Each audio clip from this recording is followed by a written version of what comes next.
All right, welcome back, guys. Today I have to bend up a custom set of frame rails that are going for a 72 Blazer that's going to be on air. So I have our 2 sticks cut for the main rails, and I'm going to take our bend worksheet that's laying there, and I'm going to go ahead and lay out all our bend marks, get the machine set up, and we'll bend some one-piece full-length rails. So stick around and check it out. So I've got our bend sheet here, and on the sheet it gives us our bend order, which is here, and it gives us the notation of where each bend will start in correspondence to the front of the die.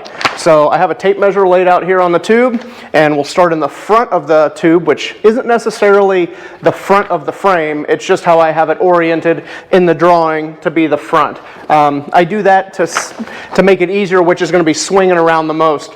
So I try to put the least amount of bend on the last few bends of the rail. That way, we'll just say like an 80-degree bend, I don't have a 16-foot piece of tube sticking out swinging that full bend. So if I can knock that down like these, the last 2 bends are 13 degrees.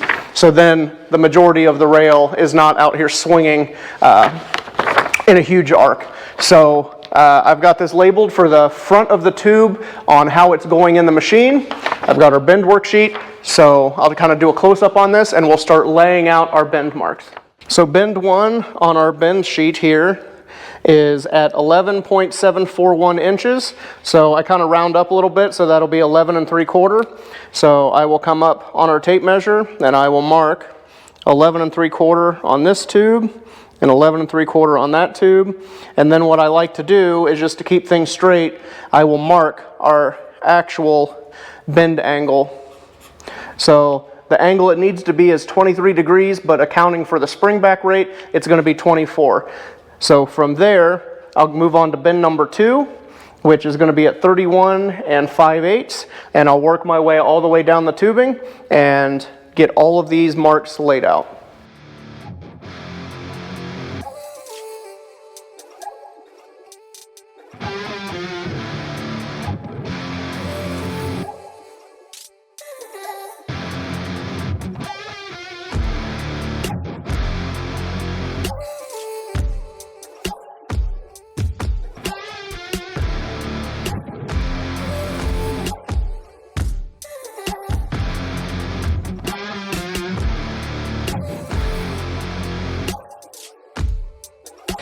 Both tubes are completely laid out. As you can see, I marked the 2-inch leg, and then I flipped over and I also marked the other side of the 4-inch leg.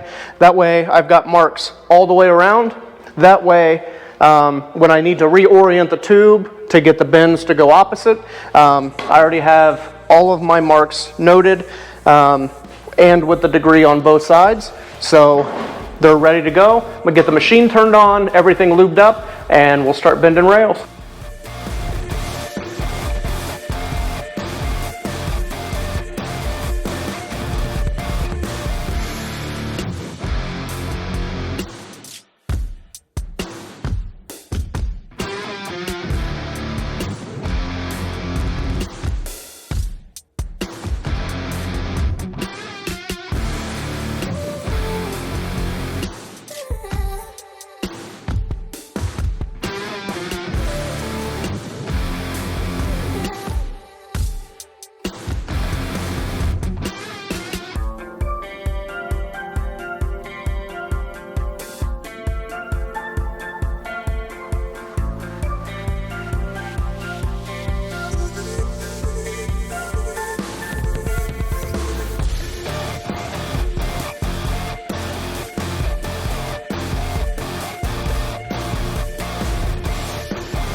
All right, that's one rail down, one more to go, and I'll have a matching set. So stay tuned.